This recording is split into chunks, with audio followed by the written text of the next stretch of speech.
Hi అండి. నేను Swapna. Welcome back to our channel. అందరూ ఎలా ఉన్నారు? నేనైతే బాగున్నాను. మీరు కూడా బాగున్నారనుకుంటున్నాను. మీరు ఎలా ఉన్నారు ఏంటనేది కామెంట్ బాక్స్‌లో కామెంట్ చేసేయండి. వీడియో అయితే లాస్ట్ వరకు చూడండి. మీకు నచ్చుతుంది. వీడియో నచ్చితే లైక్ చేయండి, షేర్ చేయండి. మన ఛానల్‌ని సబ్స్క్రైబ్ చేసుకోండి. పక్కనే ఉన్న గంట సింబల్ మీద క్లిక్ చేశారంటే మన ఛానల్ నుంచి నేను వీడియోలనేవి పెట్టినప్పుడు మీకు నోటిఫికేషన్స్ అనేవి వస్తూ ఉంటాయండి. ఈరోజు మా వారైతే అనంతపురం వెళ్తున్నారండి. మార్నింగ్ 5కి లేచి వెళ్ళారనమాట. కాకపోతే అప్పుడు నేను నిద్ర లేచాను కానీ లేచి వాషింగ్ మిషన్లో బట్టలైతే వేసాను. ఇంకా వంట పని ఏం లేదు కదా అని ఇల్లు మొత్తం ఒకసారి ఊడ్చేసి మళ్ళీ పడుకున్నాననమాట. ఇక టిఫిన్ వచ్చేసి పిల్లలు నిద్ర లేచినాక చేద్దాంలే అని అయితే అనుకొని ఇక మళ్ళీ నిద్ర వచ్చినట్టు అనిపించేసరికి మళ్ళీ పడుకున్నాను. ఇక తర్వాత 8:30 కల్లా పిల్లలు నిద్రైతే లేచారండి. ఇంక వాళ్ళనైతే బ్రష్ చేసుకోమన్నాను. నేను కూడా ఫ్రెష్ అయ్యాను. ఇంక ఇక్కడ వచ్చేసి ఈరోజు టిఫిన్కి అయితే ఏం లేదు. అందుకని గోధుమ పిండి అయితే కలుపుతున్నాను. గోధుమ పిండితోటి దోశలు చేద్దామని కొంచెం గోధుమ పిండి ఉప్పు వేసి నీళ్ళు పోసి కలిపేసానండి మొత్తం ఇలా. గోధుమ పిండి దోశలు కూడా చాలా బాగుంటాయి, సాఫ్ట్గా ఉంటాయి కదా. ఒకవేళ గోధుమ పిండి దోశలు అంత కరెక్ట్గా రావట్లేదు అనుకోండి, కొంచెం బియ్యం పిండి కలిపామంటే చాలా చక్కగా వస్తాయండి.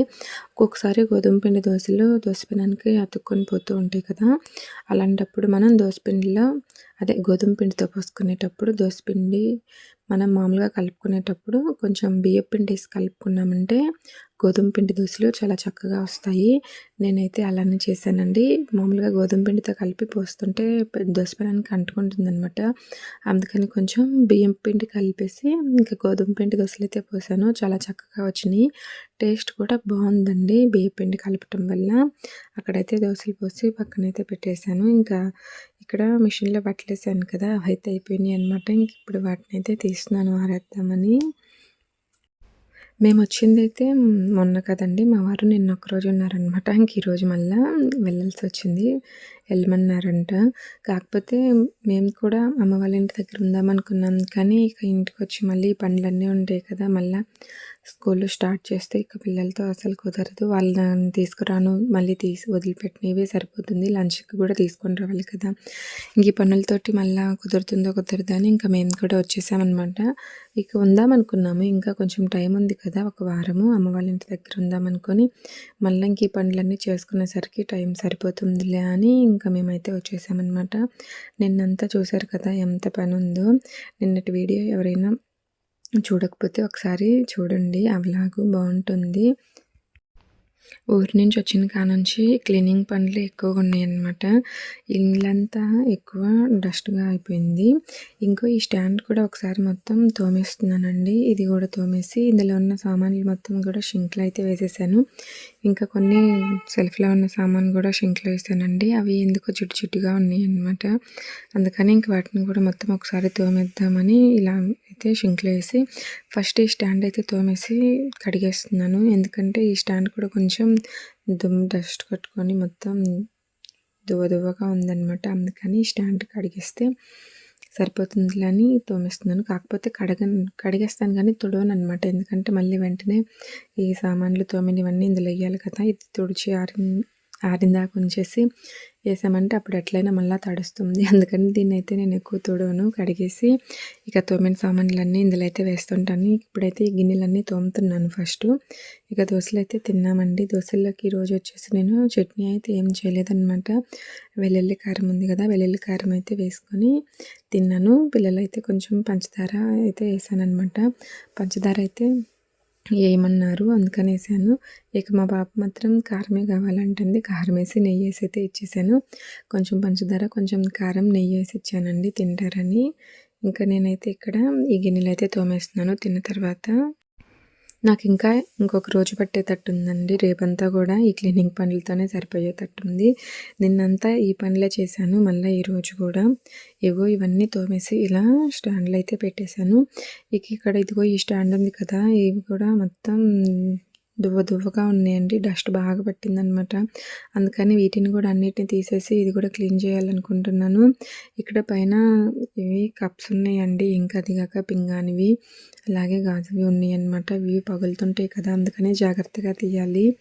జాగ్రత్తగా తీసి పక్కన పెట్టేసి మొత్తం అయితే ఫస్ట్ వాటిని క్లీన్ చేసుకోవాలండి. అన్నిట్లో కలిపేసామంటే అవి పగులుతుంటవి. ఎప్పుడైనా సరే మనం క్లీన్ చేసుకునేటప్పుడు పగిలే వస్తువులుంటాయి కదండీ! గాజు సీసాలు కానీ, పింగాణీవి కానీ ఇలాంటివన్నీ ఒక పక్కన పెట్టేసుకొని ఫస్ట్ వాటిని కడిగేసుకొని పక్కన పెట్టుకున్నామంటే మనకి అవి పగలకుండా ఉంటాయన్నమాట. అన్నిట్లో కలిపేసామనుకో మనకు తెలియకుండానే ఏదన్నా అటు ఇసిరేసామనుకో వాటికి తగిలేసి పగులుతూ ఉంటవి.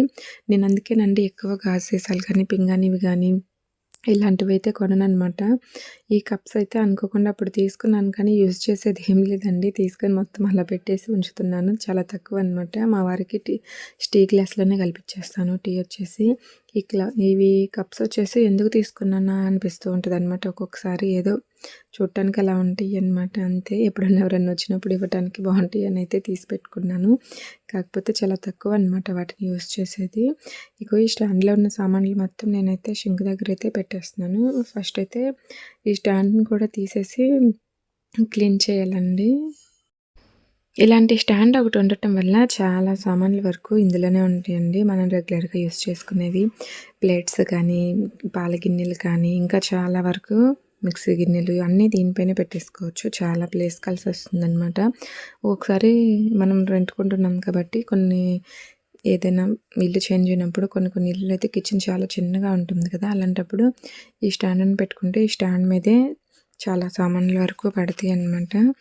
ఇంకా అప్పుడు మేము ఒకసారి ఇంతకుముందు ఉండే ఇల్లయితే చిన్నగుంటుంది కిచెన్‌లో. ఈ ప్లేట్లు ఇవన్నీ పెట్టుకోవడానికి ప్లేస్ కూడా లేదనమాట. ఇక అందుకని ఈ స్టాండ్ అయితే తెచ్చుకున్నాము. ఇంక అప్పటి నుంచి ఇదైతే చాలా బాగా యూజ్ అవుతూ ఉంటుందనమాట. ఇదైతే స్టాండ్ తీసేసి ఇక్కడ పెట్టేశానండి. చూసారా దువ్వైతే ఎలా ఉందో. ఇదంతా అయితే ఫస్టు దులిపేసి నీళ్లు పోసి ఇక మొత్తం అయితే తోమేస్తాననమాట పీస్ పెట్టేసి. ఇక్కడే తోముతున్నానండి కిచెన్‌లోనే. నీళ్ళైతే షింక్ పక్కన కొంచెం షింక్ దగ్గర ఇస్తారు కదండీ పోవటానికి నీళ్ళు, అటైతే పోతాయిలే అని ఇక్కడే పెట్టేసి తోముతున్నాను. మొత్తం అయితే వాషింగ్ మిషన్ పక్కకి తీసుకెళ్ళి తోమాలంటే ఇరుక్గా అనిపిస్తుంది. ఇక్కడ కూడా అంత ఫ్రీగా ఏం లేదండి. కాకపోతే వాషింగ్ మిషన్ పక్కనైతే కొంచెం ప్లేసే ఉంటుందన్నమాట. ఈ స్టాండ్ వరకే సరిపోతుంది. ఇంకా నేనైతే పెట్టట్లేదు. తోమాలన్నా ఇబ్బందిగా ఉంటుంది. అది కాక గోడలు అవన్నీ పొడుచుకుంటూ ఉన్నాయన్నమాట. ఇంకెక్కడ పెట్టి తోమేసి తర్వాత నీట్‌గా కడిగేయొచ్చులే అని టైల్స్ అవి తుడిచేయొచ్చులే అని ఇక్కడే ఉంచి రుద్దేస్తున్నానండి. ఇది తోమటం మాత్రం మామూలుగా ఉండదనమాట. చాలా ఇబ్బందిగా అనిపిస్తూ ఉంటుంది. ఎందుకంటే ఇవి మొత్తం సన్నగా ఉంటాయి కదా ప్లేట్స్ అవి పెట్టుకోవటానికి ఇచ్చినవి. వాటిల్లో ఒక్కొక్కసారి షార్ప్‌గా ఉంటాయండి. మనకి చేతులు కూడా కట్ అవుతాయి. నాకైతే 2 సార్లు కట్ అయినాయి అనమాట. ఇది నీట్‌గా తుడిచేటప్పుడు అదే తోమేటప్పుడు మళ్ళీ జాగ్రత్తగా తోముకుంటూ ఉండాలండి. ఇలాంటివి మనం క్లీన్ చేసేటప్పుడు ఎప్పుడైనా సరే. అలవాటైపోతూ ఉంటాయి కదండీ! నాకైతే చాలాసార్లు కొత్తవి ఏవైనా క్లీన్ చేసేటప్పుడు, ఇలాంటి స్టాండ్‌లు క్లీన్ చేసేటప్పుడు చేతులైతే ఎక్కడో ఒక చోట కట్ అవుతూనే ఉంటాయండి. కాకపోతే ఇంకా అవి మనకు అలవాటు అయిపోతూ ఉంటాయి కదా! వాటినైతే పట్టించుకోననమాట.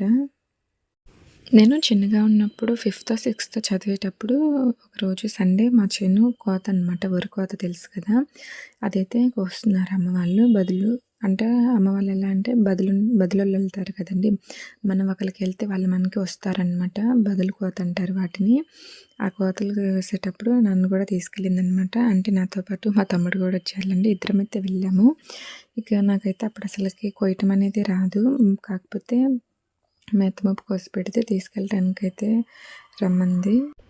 అప్పుడు నేను కూడా ఒకసారి కోత కొయ్యటం ఎలా ఏంటి అని దుబ్బులు పట్టుకొని కోస్తూ ఉన్నాననమాట. కొడవలి తీసుకొని. అప్పుడు కట్ అయిందండి నాది ఒక వేలు. మామూలుగా కట్ అవ్వలేదనమాట. గోరు మొత్తం పోయింది. గోరు మొత్తం కట్ అయిపోయింది. నాకైతే చాలా భయమేసింది. రక్తం బుడబుడ కారిపోతుంది. ఇక మా అమ్మ అయితే తిడుతూ ఉందనమాట. వద్దన్న పని ఎందుకు చేస్తావు? నీకు రాదని చెప్పాను కదా! మస్టం గిన్నె మీద కూర్చోవచ్చు కదా! అని అయితే తిడుతూ ఉందనమాట. ఇక ఒక పాత గుడ్డ ఉంటుంది కదండీ! అదైతే తీసుకొని పసరు ఉంటుంది అక్కడ చేల దగ్గర పసరాకు ఉంటుందండి. ఆకు పేరు ఏదో ఉంది మర్చిపోయాను. ఆ ఆకు పసరైతే తీసేసి ఇంకా కట్ అయిన వేలు మీద పోస్తే మంట మామూలుగా ఉండదనమాట. చాలా మంటొస్తుంది ఆ పసరాకు. ఇంకా పసరాకు అయితే పిండేసి ఇంకా చేతికైతే ఒక కట్టయితే కట్టేసిందనమాట. ఒక క్లాత్ తీసుకొని ఇంకైతే నేను అలానే ఇంకొంచెం సేపు ఉండేసి ఇంటికైతే వెళ్ళిపోయాను. అదైతే చాలా ఇబ్బంది పెట్టిందండి. దాదాపు ఒక 20 రోజుల వరకు తగ్గలేదనమాట. నాకైతే అప్పటినుంచి ఇంకా స్టార్ట్ అనమాట చేతులు కట్ అవ్వటం. ఊరికే చేతులు కట్ అవుతూనే ఉంటాయండి. ఒకసారైతే ఇంకొక సండే వచ్చిందంటే ఎక్కువ నేను పొలమే వెళ్తుంటానండి. ఇంటి దగ్గరైతే అసలు ఉండననమాట. ఇంకెందుకంటే అమ్మ, నాన్న ఇద్దరు వ్యవసాయమే చేస్తారు గదా! ఇంకా పల్లెటూరులో అంటే అందరూ వ్యవసాయం చేస్తుంటారు. కాకపోతే మా చెల్లెల వాళ్ళందరూ ఇంటి దగ్గరే ఉంటారు కానీ, నేను మాత్రం ఎప్పుడు పొలమే వెళ్తుంటాను. మా అమ్మ కూడా సండే వచ్చిందంటే చాలు తీసుకెళ్తుందండి. ఇంటి దగ్గరైతే అస్సలు ఉంచదనమాట. అలాగే ఇంకొక సండే అయితే తీసుకెళ్ళిందండి. ఇంకా ఆ రోజు బెరగొడ్లకు మేత అయితే కోస్తుందనమాట. మోపు తీసుకెళ్ళటానికైతే తీసుకెళ్ళింది. కాకపోతే కొంచెమే కోసిపెట్టిద్దిలేండి. ఇంటి దగ్గర వరిగొడ్లు ఉంటాయి కదా! అమ్మ, నాన్న పనికెళ్తే ఇంక వాటికి మేత కావాలి కదా! అందుకని ఇంకా వెళ్తూ ఉంటాననమాట. ఇంకొకసారి అప్పుడు మేతకొస్తూ మళ్ళీ ఒకసారి అయితే చేయి కట్ చేసుకున్నాననమాట. ఇలా అయితే చాలా సార్లు జరుగుతూ ఉంటుంది. ఇంకొకసారి విచిత్రం ఏంటంటే నేను మేతకొచ్చేటప్పుడు పక్కన కాలువ ఉందండి. ఇంకా కాలువ పక్కన అయితే బాగుందని మేత అయితే కోస్తున్నాననమాట. మా అమ్మ అయితే అలవాటు అవుతుంటుందిలని కొయ్యమంది. ఇది వచ్చేసి 7థ్‌లోనో 8థ్‌లోనో జరిగిందండి. ఇంకా నేను అప్పుడు కొంచెం కొయ్యటం అలవాటయిందనమాట. బాగానే కొయ్యగలుగుతున్నాను మేతొచ్చేసి. ఇంకా కోస్తున్నప్పుడు ఒకసారైతే రక్తం కనిపించిందనమాట. గుప్పిటి పట్టుకొని కోస్తుంటాం కదా! ఆ రక్తం కనిపించినప్పుడు భయపడ్డాననమాట. మళ్ళా ఏలు కట్టయిందని ఏడుస్తూ ఉన్నాను. ఇక మా అమ్మ వచ్చేసి చూసింది. ఎక్కడా కట్ అవ్వలేదు కదా! రక్తం యాడ నుంచి వస్తుంది? ఎందుకు ఏడుస్తున్నావు అని అయితే అన్నదనమాట. నేను పట్టుకున్న గుప్పిట్లో అయితే పాము తోకుందండి. ఆ పాము తోకని కట్ చేసటం వల్ల రక్తం వచ్చిందనమాట. ఇంకా అది చూసి నా ఏలు కట్ అయిందనుకోని చాలా భయపడి ఏడుస్తూ ఉన్నాను. ఇక మా అమ్మ చూసి పాము తోక కట్ చేసి ఏలు కట్ అయిందని ఏడుస్తున్నావా? చూసుకోవా చెయ్యి కట్ అయిందా? ఏం కట్ చేస్తున్నావా? అని కూడా అయితే అన్నదనమాట. ఆ పాము ఎటుపోయిందో ఏమో తెలీదు. నాకైతే భయమేసింది. నేను ఇంకా ఎక్కువ ఏడుస్తున్నాను. పాము తోక కట్ చేశాను. ఆ పాము వస్తుందేమో నన్ను కాటేస్తుందేమోనని భయపడి ఏడుస్తూ ఉన్నాననమాట. అదేం చేయదులే, నీళ్ళ పాము అయి ఉంటుంది. అది కరిచే పాము అయితే నువ్వు దాన్ని తోక పట్టుకొని కట్ చేసినప్పుడే వెనక్కి తిరిగి నిన్ను కాటేసేదే. అదేం చేయదులే, భయపడకు, అది నీలపాము అయి ఉంటుంది, అది భయపడేటో పోయి ఉంటుందిలే అని అన్నదనమాట. కానీ నాకు మాత్రం ఒక నెల రోజుల వరకు భయం పుడతానే ఉంది. ఎట్నుంచి పాము వచ్చిద్దో ఏం చేస్తుందో అని. నేనైతే చేనికి కూడా వెళ్ళలేదనమాట ఇంకొక నెల రోజుల వరకు. సండే వచ్చినా కానీ ఆ దెబ్బతో చాలా భయపడిపోయాను. ఇక పొలం కూడా వెళ్ళటం మానేశాననమాట.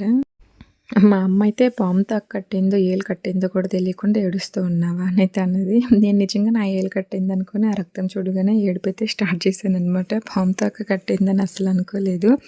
నాకైతే చాలా భయమేసింది. నిజానికి అప్పుడు నేను చేసిన పని ఇప్పుడు గుర్తు తెచ్చుకున్నా కానీ ఇప్పుడైతే నాకు నవ్వొస్తది. అలాగే భయం కూడా వేస్తదనమాట. పాము తాకుని ఎలా కట్ చేశాను, అసలు నా ఏలు ఎలా కట్టింది అనుకోని ఏడ్చాననైతే అనిపిస్తూ ఉంటుంది అప్పుడప్పుడు అమ్మ చెప్తూ ఉంటే. ఓకే అండి. నేనైతే ఆ స్టాండ్‌ని నీట్‌గా తోమేసి, కడిగేసి, తుడిచేసాననమాట. తుడిచి ఇంకా ఆరిన తర్వాత మళ్ళా అక్కడ ఇందాక ఏ ప్లేస్‌లో ఉందో ఆ ప్లేస్‌లో కూడా ఒకసారి నీట్‌గా ఊడ్చేసి హీట్ స్ప్రే కొట్టేసాననమాట. బొద్దింకలు ఏమన్నా ఉన్నా పోతాయి, ఇంక రాకుండా ఉంటాయని. తర్వాత ఆ స్టాండ్ అయితే అక్కడ పెట్టేసానండి. ఇంకా షింక్ దగ్గరకొచ్చేసి తోముడు కార్యక్రమం అయితే మొదలుపెట్టాననమాట. ఇగో ఫస్ట్ అయితే పింగాణివి, బౌల్స్, అలాగే గాజు సీసాలు, ఇంకా టీ కప్స్ ఉన్నాయండి. అవైతే తోముతున్నాననమాట. అవైతే పగులుతూ ఉంటాయి కదా! ఫస్ట్ వాటిని తోమేసి పక్కన పెట్టేద్దాంలే అని వాటినైతే తోమేసి పక్కనైతే పెట్టేశాను. ఇక తర్వాత షింక్‌లో ఉన్న సామాన్లు మొత్తం తోమేస్తున్నానండి. నేను ఎందుకంటే ఫస్ట్ వాటిని తోమింది నాకు కొంచెం గట్టిగా ఇసిరేసే అలవాటనమాట. నేను బై మిస్టేక్ వాటిని మర్చిపోయి ఇసిరేసాననుకో వీటితో పాటు తోమేటప్పుడు పగిలిపోతాయి కదా! అందుకని చాలా జాగ్రత్తగా అయితే వాటిని తోమేసి పక్కన పెట్టేసాననమాట. నాకు ఎక్కువ పగిలిపోతూ ఉంటుంటాయండి. అందుకే నేను చాలా తక్కువ యూజ్ చేస్తుంటాను. అది కాక పిల్లలు కూడా పగలగొడుతూనే ఉంటారు. ఇంతకుముందు ఇంట్లో చాలానే ఉన్నాయండి. అవి గిఫ్ట్‌గా వచ్చినాయనమాట. అంటే ఏదైనా ఫంక్షన్‌కి వెళ్ళినప్పుడు ఇస్తూ ఉంటారు కదా! అలా వచ్చినవి. ఇక పిల్లలైతే చాలా వరకు వాటిని పగలగొట్టేశారు.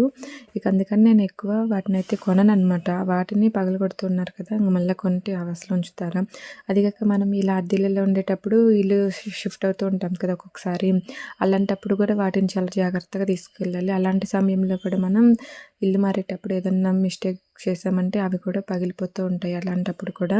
అందుకని ఇప్పుడు అవి అవసరమా అని అయితే తీసుకోననమాట. కాకపోతే నాకు వాటిని యూజ్ చేయటం చాలా ఇష్టము. ఇంక ఇలా ఇల్లు మారేటప్పుడు పిల్లలతోటి పగలగొడుతూ ఉంటారు కదా, ఇబ్బంది కదా అని ఇంకా వాటిని అయితే నేను ఎక్కువ కొనననమాట. ఇవిగో ఇక్కడైతే మొత్తం తోమేసి అవైతే ఒక గిన్నెలో పెట్టేశాను. వీటినైతే ఇలా స్టాండ్లో పెట్టేశాను. ఇంకిప్పుడు కూర్చొని వీటినైతే మొత్తం తుడుస్తున్నానండి. తుడిచేసి స్టాండ్‌లో అయితే సర్దేయాలనమాట. మనం చాలాసార్లు పింగాణీ వస్తువులు, గాజు వస్తువులుంటే చాలా బావుంటుంది, నీట్‌గా ఉంటుంది అనైతే అనిపిస్తూ ఉంటది కదా! కానీ వాటిని మనం కొనటం ఈజీయే అండి. కాకపోతే వాటిని మెయింటైన్ చేయటమే కష్టమనమాట. చాలా జాగ్రత్తగా చూసుకుంటూ ఉండాలి. ఏదైనా బై మిస్టేక్ చేయి జారి కింద పడిందంటే ఆ గాజు వస్తువు పగిలిపోవటం అటుంచి ముందు క్లీన్ చేయటానికి చాలా ఇబ్బంది పడాలండి. అది క్లీన్ చేసేటప్పుడు మనకి చేతులు కూడా కట్ అవుతూ ఉంటాయి. ఒక్కొక్కసారి జస్ట్ అలా గుచ్చుకుంటే చాలండి ఇంకా అప్పుడు కూడా రక్తం అయితే వస్తూ ఉంటుందన్నమాట. ఈ తిప్పలన్నీ ఎందుకులే అని నేను మొత్తానికి నాకు ఎంత ఇష్టమున్నా కానీ ఇక వాటిని కొనటమే మానేస్తానన్నమాట. ఇష్టముందని కొని అలా వేస్ట్‌గా పగలగొట్టుకోవటం, మళ్ళీ చేతులకు గాయాలు చేసుకోవటం ఇదంతా ఎందుకులే అని మొత్తానికి కొనటమే ఆపేసానండి. ఇక్కడైతే స్టాండ్‌లో సామాన్లన్నీ సర్దేశాను. ఇక నిన్న కూరగాయలైతే తీసుకొచ్చారండి. నిన్న కడిగి ఫ్రిడ్జ్‌లో పెట్టడం మర్చిపోయాను ఇంక నైటు. అందుకని ఇప్పుడైతే శుభ్రంగా కడిగేసి ఫ్రిడ్జ్‌లో అయితే పెట్టేశానండి. ఇంకా బట్టలైతే బ్యాగ్‌లో అలానే ఉంచేసానని చెప్పాను కదా! నిన్న డస్ట్ అంతా పడుతుంది, ఆ దువ్వంతా ఉంటుంది కదా అని బ్యాగుల్లోనే ఉంచేసాను. ఇంకా సెల్ఫ్‌ల్లో బట్టలుంటాయి కదండీ! వాటిల మీద మనం ఏదైనా ఒక పాతది క్లాత్ ఉంటుంది కదా! అదేసామంటే ఆ దువ్వనేది వాటి మీద పడకుండా ఉంటుంది. లేకపోతే వాటిని కూడా మళ్ళీ వాష్ చేయాల్సొస్తుంది. అందుకని నేనైతే ఎప్పుడైనా సరే సెల్ఫ్‌ల్లో ఉన్న వాటి మీద పాతది క్లాత్ వేసి బూజనేది దులుపుతూ ఉంటానండి. ఇగో ఇంకిక్కడైతే బ్యాగ్‌లో ఉన్న బట్టలన్నీ బీరువాలో అయితే సర్దేసుకుంటున్నానండి. కొన్ని కొత్తగా ఉన్నాయి కదా! వాటినైతే బీరువాలో పెట్టేస్తున్నాను. కొన్నంటూ ఏం లేవులేండి. మొన్న మా అన్వికి బర్త్‌డేకి డ్రెస్ తీసుకున్నాను కదా! అది మొన్న మా మ్యారేజ్ డేకి మా వారు డ్రెస్ తీసుకొచ్చారు కదా! ఈ రెండేనమాట కొత్తవి. ఇంక అన్నీ పాతవేలండి రెగ్యులర్‌గా యూజ్ చేసేవే. ఇంకా రెండైతే పెట్టేశాను బీరువాలో. ఇంకా హ్యాండ్ బ్యాగ్ కూడా పెట్టేస్తున్నానండి. రెగ్యులర్‌గా యూజ్ చేసుకునే హ్యాండ్ బ్యాగ్ అయితే డ్రెస్సింగ్ టేబుల్‌లో పెడతాను. ఇంక ఇది ఎప్పుడన్నా తీసుకెళ్తూ ఉంటాననమాట. ఇందులో ఏటీఎం కార్డు, అలాగే ఆధార్ కార్డు, రేషన్ కార్డు అవన్నీ ఉంటాయన్నమాట బ్యాగ్‌లో. అందుకని అదైతే లోపల పెట్టేశాను. ఇదిగో ఇంక ఇక్కడ సెల్ఫ్‌లో బట్టలన్నీ చూడండి ఎలా పడితే అలా అయిపోయినాయి. ఇంక వీటినన్నిటిని కిందేసి మొత్తం మడత పెట్టాలన్నమాట. శుభ్రంగా సెల్ఫ్‌లో అవన్నీ ఊడ్చేసి ఇప్పుడైతే కొంచెం రైస్ కూడా కడిగి పెట్టేశాను ఇంకా ఈలోపు. ఇదిగో ఫస్ట్ అయితే పిల్లల బట్టల వాటికి తీసేసానండి. పిల్లల బట్టలు ఎక్కువగా మడతలు ఉండవన్నమాట. ఇప్పుడు నేను నీట్‌గా మడత పెట్టిన 2 రోజులేనండి. మళ్ళీ మూడో రోజు మొత్తం ఎలా పడితే అలా అయిపోతాయి. అందుకని ఫస్ట్ పిల్లల వాటికి మడత పెట్టేసి తర్వాత మా వారి, నాయి ఇంకా ఇక్కడ బెడ్‌షీట్లు అవన్నీ ఉన్నాయన్నమాట. ఇవన్నీ కూడా మడత పెట్టేద్దామని అయితే అనుకుంటున్నాను. ఇక్కడ వచ్చేసి శుభ్రంగా ఊడ్చేసి ఒక హిట్ అయితే కొట్టేసానన్నమాట. హిట్ స్ప్రే కొట్టడం వల్ల బొద్దింకలు అవి రాకుండా ఉంటాయి. ఇంక తర్వాత న్యూస్ పేపర్స్ వేసేసి ఇక్కడ బట్టలైతే మడత పెట్టేస్తున్నానండి.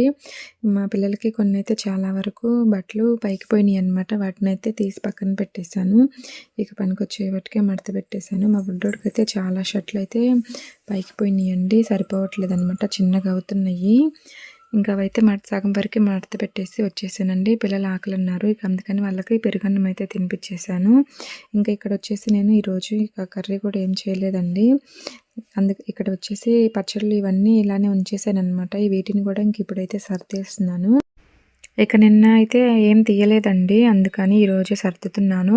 నిన్న నేను ఊరి నుంచి తీసుకొచ్చినవన్నీ అలానే ఉంచేసానండి. నిన్న బూజంతా దులిపి ఆ పనే సరిపోయిందనమాట. వీటినైతే కదిలించలేదు. ఎందుకంటే ఆ డస్ట్ అంతా వీటిలో పడుతూ ఉంటుంది కదా! అందుకని ఇప్పుడు మొత్తం తోమేసి సర్దేశాను కదండి చాలా వరకు. ఇప్పుడైతే అలానే ఉంచటం ఎందుకని తీస్తున్నాను. మామిడికాయ పచ్చడిలో ఆయిల్ అయితే చూశారు కదా! మొన్న నేను ఊరి నుంచి వచ్చేటప్పుడు ఆయిల్ అయితే చాలా తక్కువగానే ఉంది. కానీ ఇప్పుడైతే మొత్తం ఆయిల్ కవర్ నిండా కారిపోయిందండి. చూడండి, నేనైతే ఇప్పుడు మూత ఓపెన్ చేస్తున్నాను. ఎంత ఆయిల్ వచ్చిందో. నేను మామిడికాయ పచ్చడి తీసుకొచ్చేటప్పుడు ఇలా లేదు కదా! మామిడికాయ పచ్చడి అంతా ముక్కలే గుజ్జు పెట్టేశాను. ఇప్పుడు చూడండి ఆయిల్ ఎలా వచ్చిందో. మామిడికాయ పచ్చడిలో ఆయిల్ అలానే వస్తూ ఉంటుంది. మొత్తం అయితే ఒకసారి కలిపేస్తున్నానండి. కలిపేసి ఇందులోనే ఉంచుతామా, వేరే డబ్బాలో పెడదామా అని అయితే ఆలోచిస్తున్నాను అనమాట. నిజానికి నాకు ఇక్కడ నేను నిన్న క్లీన్ చేసేటప్పుడు చాలా డబ్బాల వరకు పనికిరావని పడేశానండి. ఇప్పుడు డబ్బాలు అయితే లేవన్నమాట వీటిని పెట్టడానికి. అందుకని ఇందులోనే ఉంచుతాంలే అని అయితే అనుకుంటున్నాను. ఫస్ట్ మామిడికాయ పచ్చడి అయితే కలిపేసి కొంచెం గిన్నెలోకి అయితే తీసుకుంటున్నానండి. మామిడికాయ పచ్చడి చూసామంటే తినకుండా అస్సలు ఉండలేనమాట. మామిడికాయ పచ్చడి అంటే అంత ఇష్టము. ఇప్పుడైతే కొంచెం గిన్నెలోకి అయితే తీస్తున్నాను. వేడి వేడి అన్నం ఉంది కదా, వేసుకొని తిందాంలే అని ఒక గిన్నెలోకి వేసి పక్కన పెట్టేసి మళ్ళీ మొత్తం అయితే కలిపేస్తున్నాను. ఇవన్నీ సర్దేశాక తిందాంలే అని ఇంకా గిన్నె అయితే పక్కన పెట్టేసానండి. ఇదిగో ఇదొచ్చేసి టమాటా పచ్చడండి. మా అమ్మమ్మ పంపించిందని చెప్పాను కదా! అదనమాట. టమాటాలు ఎండబెట్టి ఈ పచ్చడనేది పెట్టిందండి. దీన్నైతే తాలింపేసుకొని తినాలంట. ఇంకా ఈ పచ్చడి ఇదంతా పైన పెట్టేసానండి. ఇప్పుడు ఇంకా దీన్ని కూడా ఇలానే ఉంచుదామనైతే అనుకుంటున్నానండి. ఫస్ట్ అయితే ఈ కవర్ అయితే తీసేసి ఫస్ట్ ఇదంతా డబ్బా నిండా ఆయిల్ పడింది కదా! అదంతా ఒక క్లాత్ తోటైతే తుడిచేస్తున్నాను. తుడిచేసిన తర్వాత బానే ఉందండి. ఇంకా అది కూడా పక్కన పెట్టేస్తున్నాను. ఇదొచ్చేసి కారప్పొడండి. ఈ కారప్పొడిని కవర్‌తో పాటు ఇలానే పెట్టేస్తున్నాననమాట. ఇలా మూత పెట్టేసి ఇది కూడా ఈ డబ్బా కూడా పక్కన పెట్టేస్తున్నాను. ఇది వచ్చేసి వెల్లుల్లి కారం అండి. ఇంతకుముందు వెల్లుల్లి కారం ఇంట్లో కొంచెం ఉంది. అందులో అయితే ఇంక ఈ కారప్పొడి అనేది పోస్తున్నానండి. ఈ కారప్పొడి పోసేసి ఇంక ఈ డబ్బాని కూడా పక్కనైతే సర్దేశాను. ఇవన్నీ ఫ్రిడ్జ్‌లో అయితే ఇప్పుడు పెట్టనండి. తర్వాత పెడతాను. ఎందుకంటే ఫ్రిడ్జ్ క్లీనింగ్ కూడా ఉందనమాట. ఫ్రిడ్జ్ క్లీనింగ్ అయిపోయిన తర్వాత అన్నీ సర్దుకోవచ్చులే అని ఇంక ఇప్పుడైతే ఏం సర్దట్లేదు. ఇంకా పక్కన పెట్టేసిన తర్వాత ఇక్కడ నేను ఇంక రైస్ అయితే పెట్టుకున్నానండి. ఆకలవుతుంది తిందామని. ఇక పొద్దుగూకులు ఈ పనులు చేస్తూ ఉన్నామంటే తినకుండా ఉంటే చాలా డల్‌గా అయిపోతుంటాం కదా! ఏదో ఒకటి వేసుకొని తినాలనమాట. నేనైతే అంతేనండి. ఇంట్లో ఏదంటే అది తింటాను. ఇంక ఈరోజు కర్రీ కూడా చేయలేదు కదా! పిల్లలకి మా వాటికే కదా అని పిల్లలకైతే పెరుగన్నం పెట్టేశాను. ఇంక నేనైతే ఈ పచ్చడి వేసుకొని తిన్నానండి. ఇంకా మా వారు లేరు కదా! అలాగే మా తమ్ముడు కూడా మార్నింగ్ వెళ్ళారండి. ఇంక మళ్ళీ వచ్చేసరికి 9 అవుతుందంట. అందుకని మా వాటికేనని ఇంకా కర్రీ కూడా ఏం చేయాలనిపించలేదు. నాకు ఒక్కదానికే కదా అని. ఇక తినేసిన తర్వాత ఇక్కడ బట్టలన్నీ సర్దేస్తున్నానండి. మా వారి బట్టలు, నా బట్టలు, పిల్లల బట్టలు అన్నీ ముచ్చటంగా మడతలు పెట్టేసి ఇలా మళ్ళీ సెల్ఫ్‌లో అయితే పెట్టేస్తున్నాను. ఫైనల్‌గా బట్టలైతే ఇలా ఉన్నాయండి మడత పెట్టేసినవి. ఇవి వచ్చేసి నావి. ఇవొచ్చేసి మా వారివన్నమాట. మా వారు బట్టలు తీసుకెళ్లారులెండి. ఇక్కడ తక్కువే ఉన్నాయి. ఇగో ఇంక ఇక్కడైతే బెడ్‌షీట్స్ ఇవన్నీ ఇక్కడ పెట్టేసానండి. ఇంకా బట్టలైతే ఇలా సర్దేశాను. కాకపోతే మా పిల్లల బట్టలు ఇలా 2 రోజులు, 3 రోజులే ఉంటాయండి. నాలుగో రోజు మొత్తం మళ్ళా మూటలాగా అయిపోతాయన్నమాట. ఓకే అండి. ఈ వీడియో మీకు ఎలా అనిపించిందో చెప్పండి. నచ్చితే లైక్ చేయండి, షేర్ చేయండి, సబ్స్క్రైబ్ చేసుకోండి. Thank you for watching.